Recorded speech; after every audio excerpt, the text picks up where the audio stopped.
Welcome to UT Southwestern's What to Know. $34 million and counting. That's how much money the Dallas arts community lost during just the first couple of months of the global pandemic. Here to talk with us today about COVID-19's effect on the arts community and efforts to step up support are Jeremy Strick, Director of the Nasher Sculpture Center, and a local artist, Sierra L. Bryant. Thank you both for joining us. So Jeremy, tell us a little bit about what the last 5 months have been like for the Nasher. We closed our doors at the end of the day, March 13.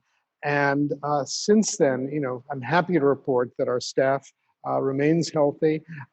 We've been able to retain our full team thanks to the support of some amazing patrons and the PPP program.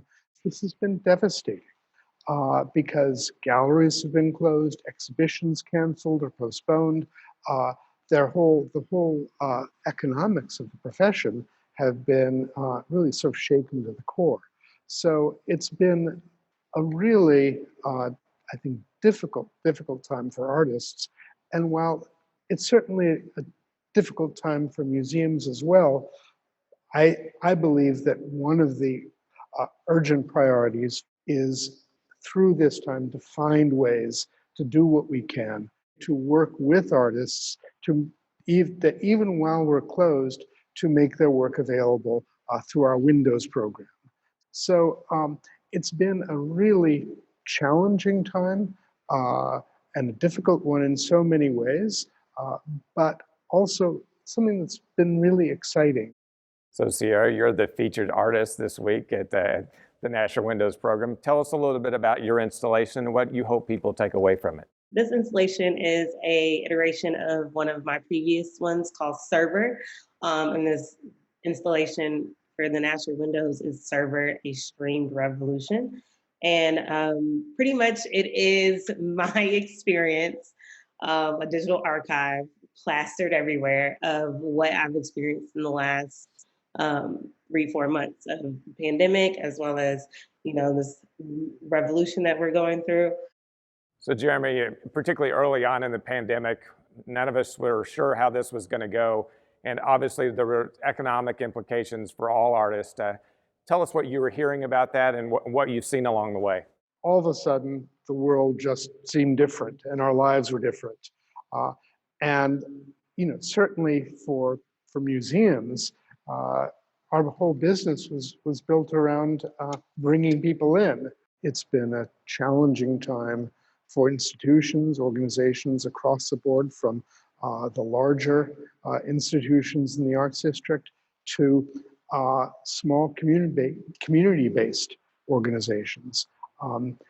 And it's critical that those survive so that the voices of artists like Sierra can be heard. Tell me, Sierra, how you've thought about that as you think about what COVID-19, how it's affecting artists and how it's affecting your work. I feel like a lot of artists were in a moment of, how am I going to survive? Because they were either teaching or doing like independent contractor work with like either museums or galleries that they lost their livelihood and all they could do was create. We're making things that are needed in this time and needed for mental health, because it is so important to be a storyteller and actually have my story being told the way I want it to be told, to actually give a light to what is actually going on in my life or the people in my community and how it's really affecting them. I'm making sure I'm doing that as a storyteller, but also making sure I'm giving space for other people to do that as well and bringing them into this ecosystem. So Jeremy, I know you well enough to know that you're an art historian and know a lot about periods of time and how that's contributed to the art community. When you look ahead with your crystal ball, what do you think that this time and this moment in time will look like in terms of the art that's going to be created? This is a moment that is really defined and very much in this country by two things. One is the pandemic, and then is the real explosion of awareness and of protest and of activism around Black Lives Matter. And I think that is not something that is going to go away. I think art will continue to be informed by this renewed, deepened, and more urgent reflection.